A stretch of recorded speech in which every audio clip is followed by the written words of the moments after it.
Hello everyone. Today we've got something a little special for you guys. For those of you that have been following my live streams, you've seen as I've been working on this processor here. Um, I decided that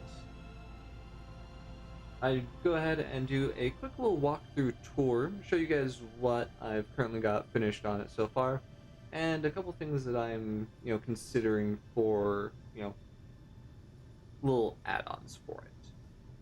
So this is what we've got here on the outside. Um, we've got our two landing pontoons, each with a pair of connectors, and on our port side, we've got one of our workers. Now this is just a little drone mining ship. So the pilot for it is going to stay in the ship. We'll do the little roundabout here on the sunlit side for you guys. Come back and we've got a couple of banded sections.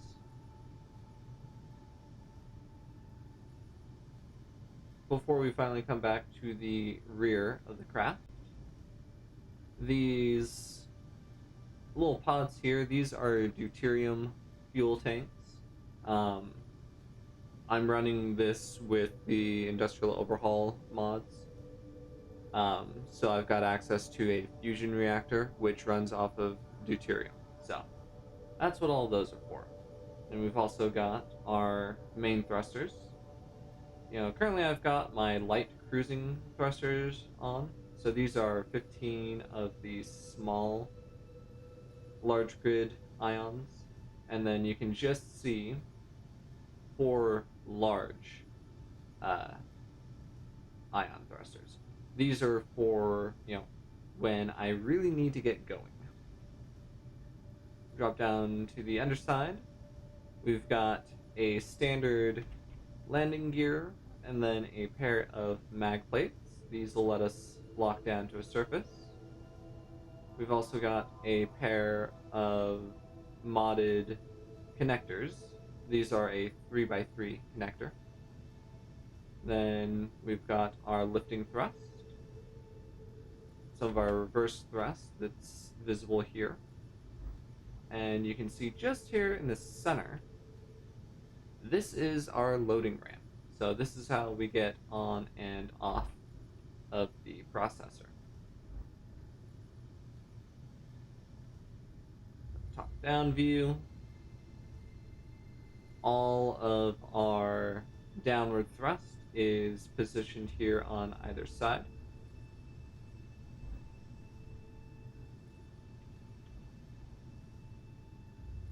And that is our bird's eye profile for the processor. So now, let's take a look at the inside and what we currently have. So this right here is the captain's quarters. We got ourselves a bed, a little kitchenette, desk, bar, and our own little bathroom. As well as this room is independently pressurized. So if something were to happen to another part of the ship, this room isn't going to get depressurized along with everything else. The same also applies for each set of our crew quarters, which these are the same on either side.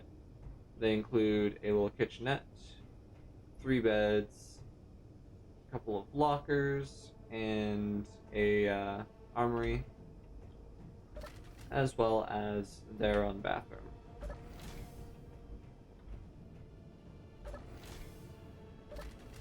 And like the captain's quarters, each of these bunk rooms also has their own independent pressurization. And this entire section is also airlocked off. This is a loss airlock. So if the bridge were to be depressurized, any air that's between these doors would get vented when I open this outer set. So this up here is our flight control deck. Using the spacebar bridge console pack. So we've got navigation consoles, as well as a captain's chair console. Each of these navigation consoles will control one worker. So currently the only one that has a worker tied to it is this one here. But eventually each of these will have a worker assigned to them. Now, the bridge is 2 levels, and to get between them, we've got a nice little ladder set here. Down on this section, we've got a pair of standard corner consoles, as well as a standard console. Each of these is going to be controlling some of the functions of the ship itself. We've got rock crusher, ore purifier, our refining, which is both full-scale refineries and smelters. And then we have a toggle for the large docking connectors on the underside. And these are set to be controlling port and starboard systems, respectively. Then this, we've got our thruster controls, our jump drive charge, battery charge, and our landing gear, as well as some general controls for the entire ship, to include a all close for our doors, a master toggle for the connectors on the pontoons, a charge toggle for our jump drive, as well as the range adjustment, and a final jump command. Fuel critical. So, from the bridge, we have another ladder shaft down with another door. And this brings us in to the main body of the ship. Now, to either side, we have access into each of our pontoons. And both sides here are going to be the same. So we've got gyroscopes and the electron matrix bank, which is the highest tier of battery in Industrial Overhaul. We've got our ore purifier and our rock crusher here. And if we fly up into our pontoon, you can see each of our connectors and where they conveyor through. Now, connecting into our ore crusher, we've got a inline conveyor sorter. This is something that comes. This is another block that comes from Industrial Overhaul, and this makes it so that only ores will go through. The second sorter that we have up here, this just draws ice. So ice goes through a separate, goes through its own separate conveyor line, while the ore goes through the crusher and then the purifier before getting shunted into the refineries and smelters. And because we want to make sure that we don't have anything that isn't crushed or purified getting pulled through ahead of everything else, we've got another sorter at the tail end of the line, making sure that only the purified ores are getting pulled through.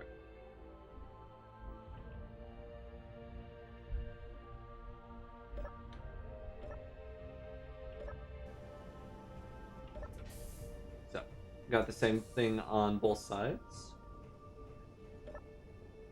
If we head up the ladders, both of them will take us to the same place.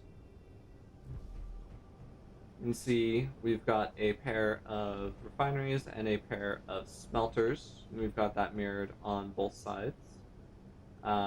We've got our antenna mounted on the interior, because I couldn't really find a good spot on the outside to fit this that didn't look a little strange. So, excuse me. We've got our one of two gravity gens.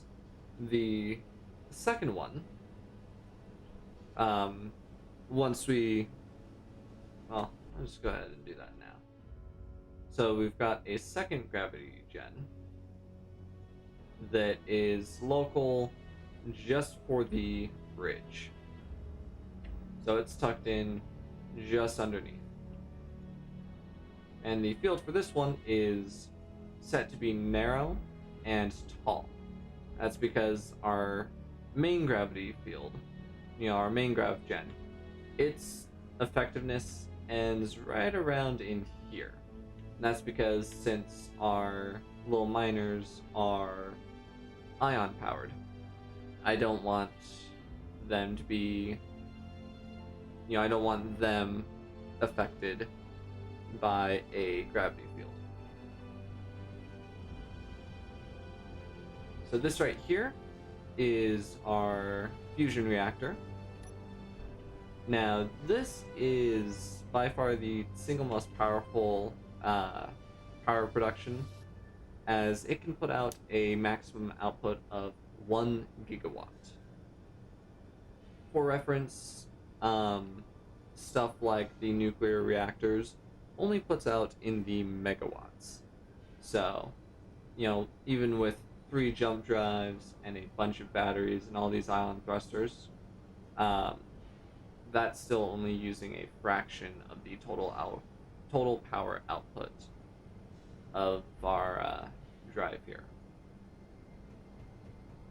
Connected just below that is our deuterium extractor. This takes ice and turns it into the deuterium fuel. So some of that feeds into the reactor, and any excess gets shunted in to the tanks. Come up around here. See, we've got access around the back of the refineries, as well as the conveyor line that carries the ice. Down here, we can get around the base of the stack of cargo containers. We've got 3 on each side. We'll walk around here so that we can also get to some of the conveying here. You can see our 1 lower jump drive, and we use our jetpack here. Go up above the fusion reactor, and we can see the other 2.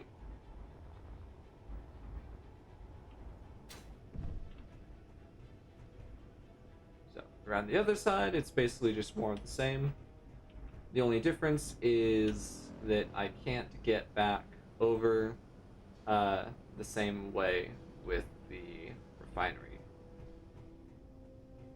So to get back to the main floor, we have to walk back around to this side. But, it's not a huge distance. So, all things considered, it's not too bad. This ladder up here will bring us to our little computer room.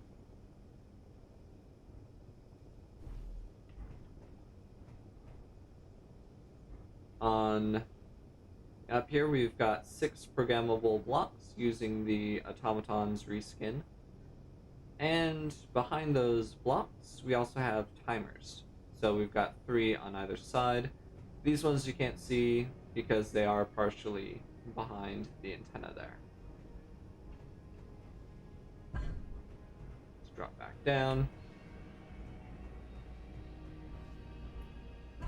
The final bit for this ship, come through this door here and drop down. This is the airlock that gives us the main access for our ship. I do still need to set up the automation for the doors and air vent in there, but that brings us to this little button panel here that lowers our boarding ramp. like so.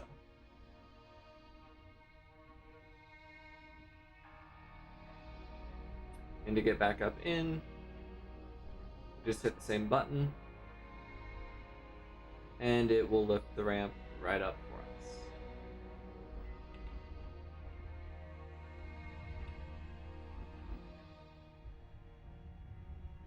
So, as far as things that I have planned to add to this, down in this section, I plan on adding some lockers and/or an armory, just so that have a final spot that I can stick, maybe some weapons or at the very least some oxygen and hydrogen bottles, just so that I have one last place I can pick them up before leaving the ship for any reason.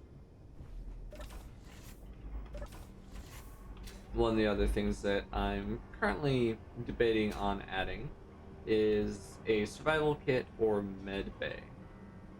Half the trick with that is trying to decide, where is a spot that I could put one where it's not going to be inherently in the way, and where I can convey it in without too much fuss.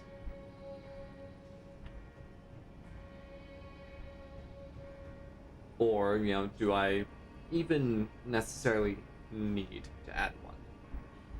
It probably would be to my benefit, even if I don't plan on having this particular ship straying too far from any given base. It would probably still be a good idea to have a survival kit on here somewhere. And truthfully, a survival kit or a med bay. And all things considered, I might actually just drop one in, back here. Just so that, I can have this conveyor line coming off of it.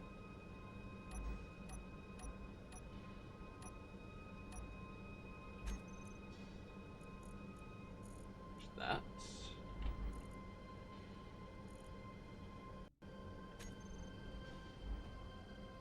And just kind of drop it in like so, and then run a T-junction off and over.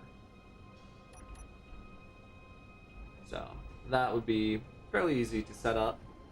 The only downside is that's right against a exterior wall, so any damage coming through there could, be, could very well end up crippling the med room. So the alternative would be most likely sticking the med room somewhere in this central area. But again, we're kind of undecided on that. One of the other things I do need to work on is a little more lighting. This main area is decently well lit, but if we come back towards here, you can see it is very dark in that, the lower walkways. So that is something that does need just a little bit of work. So go ahead and head back upstairs.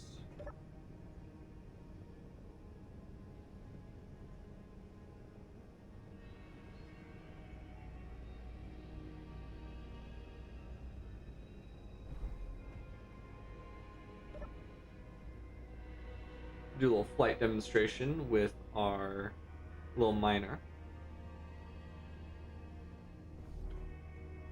Over here to this control seat. We'll grab our control. Thrusters on, battery off, recharge.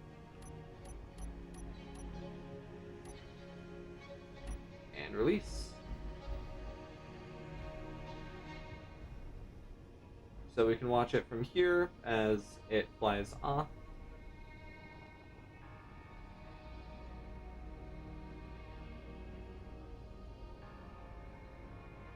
And once we get it out and away, we can then switch over to our camera controls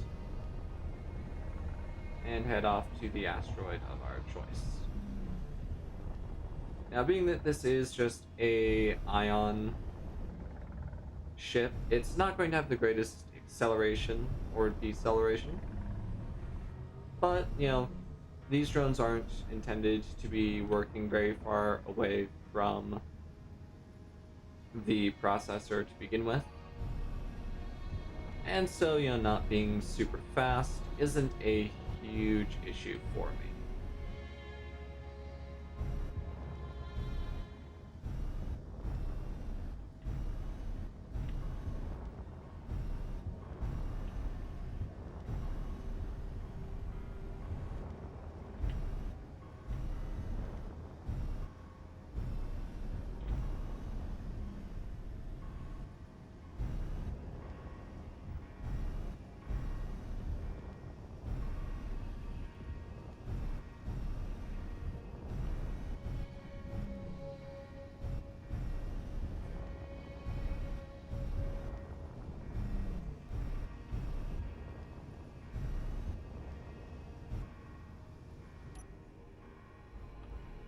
From here, we can switch back to our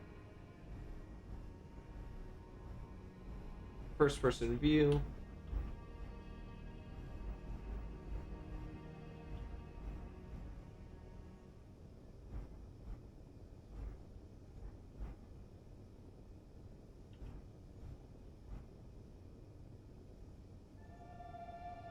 And lock that connector down.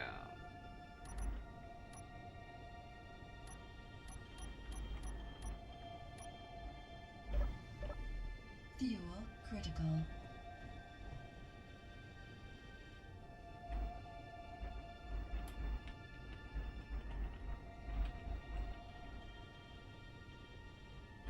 Alright, so we'll set ourselves a GPS here. And for our final little flight demonstration.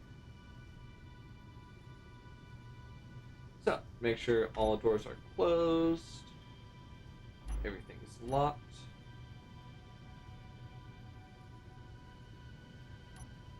And let's go ahead and jump that way.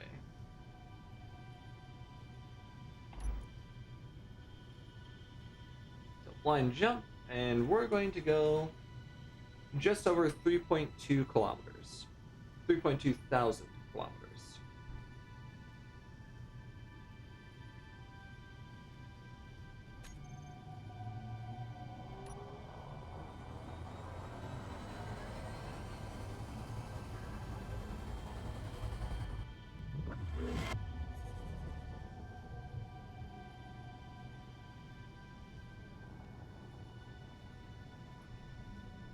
Now, the nice thing with this is, as you can see, with all the gyroscopes that I put on this,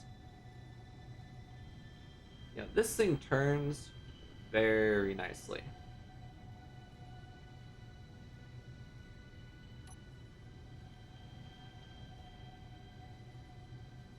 And if I turn on our boosting thrust,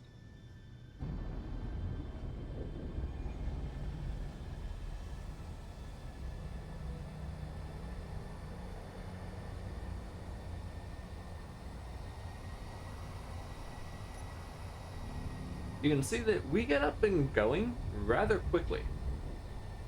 Now, we do take a minute to slow down, as we don't have a huge amount of reversing thrust. We've only got 17 of the reversing thrusters, and they're all of the small variety. But, we do slow at a respectable pace.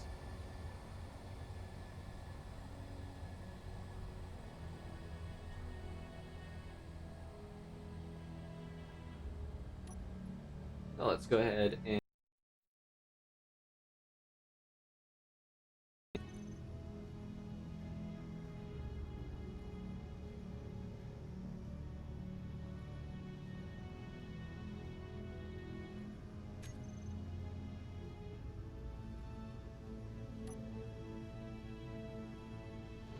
set those to recharge.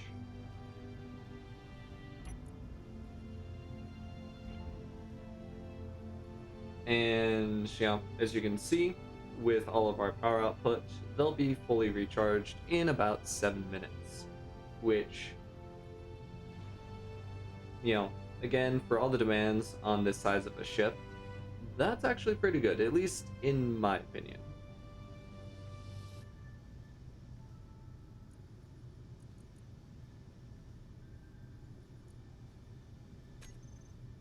So we're going to set our jump destination for the asteroid base GPS marker.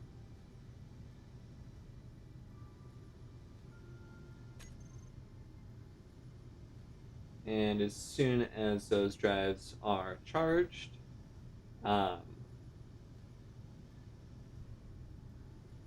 we will make another jump back. So I'll be returning to you guys in just a minute. Alright, so we are back and our jump drives are now charged. So even though it's not technically, we don't technically need to, we're going to go ahead and align ourselves with our GPS marker. And we're going to jump. So we're heading back to our asteroid base marker. Let's go.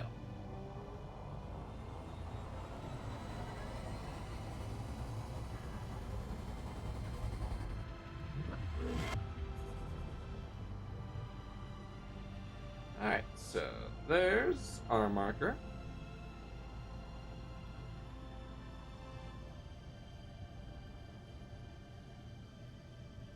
And as you can see, we ended up rather close to it.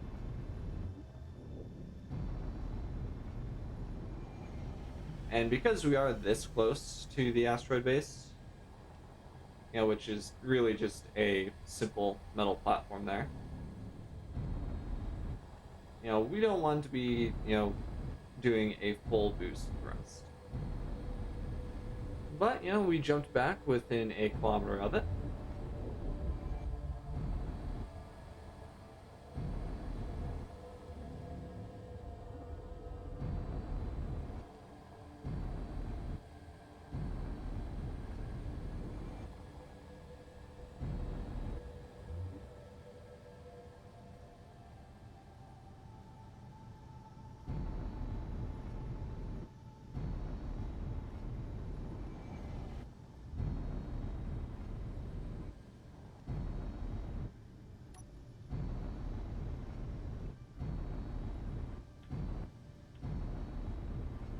Let's see if I can actually get myself positioned such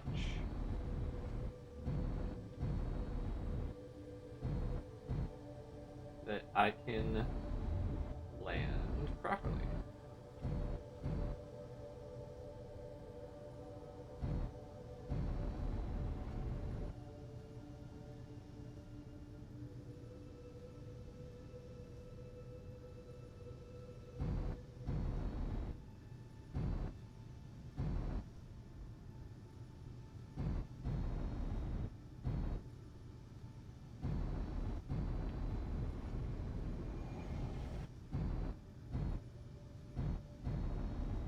Something tells me this is going to be a very close.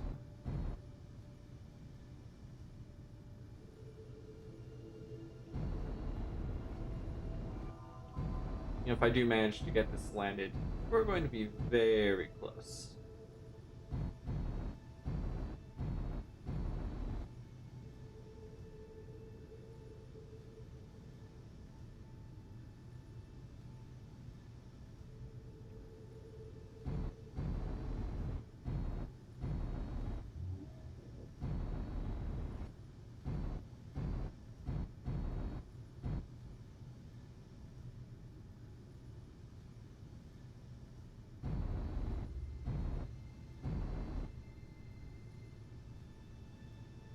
Looks like I may not be able to get that rear landing gear locked.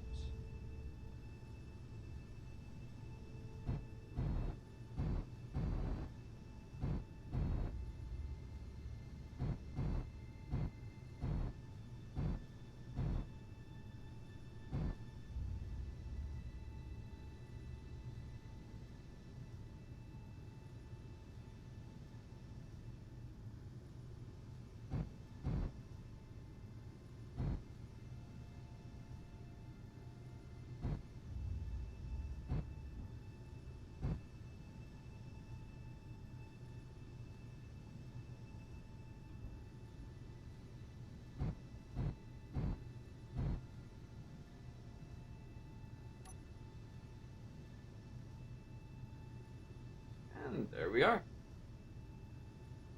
That does have us placed just about perfectly to be able to drop our loading ramp. Fuel critical.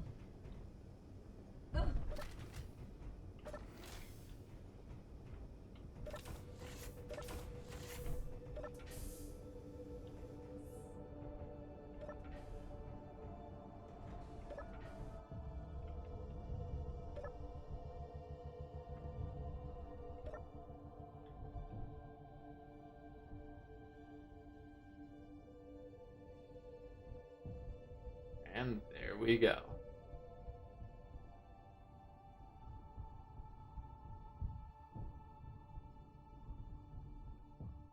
And there we have it. So, go back. This. Yeah, there we have it.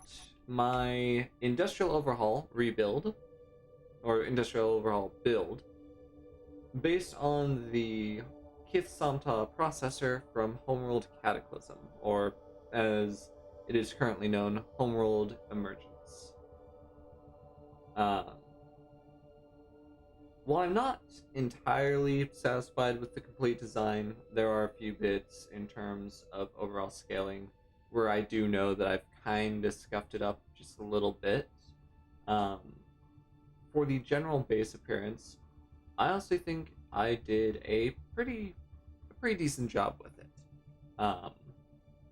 And I hope that you guys share that sentiment. This ship will be a center point for my upcoming Ares at War scenario playthrough. Getting to it is going to be one of my first objectives for that playthrough. So it's not something that I'm going to immediately start with. I'm going to have to work to have it delivered to me, as it were. So, but for the role in which I have it planned, which I plan to use it, I think it's going to be pretty great, personally. As to whether or not I put this up on the workshop, I'm kind of undecided at the moment. If you guys would like me to, go ahead and let me know down in the comments, and I can make sure that I have everything on it all nice and cleaned up and workshop ready. So again, hopefully you guys enjoyed the little walkthrough, and until next time, take care everyone.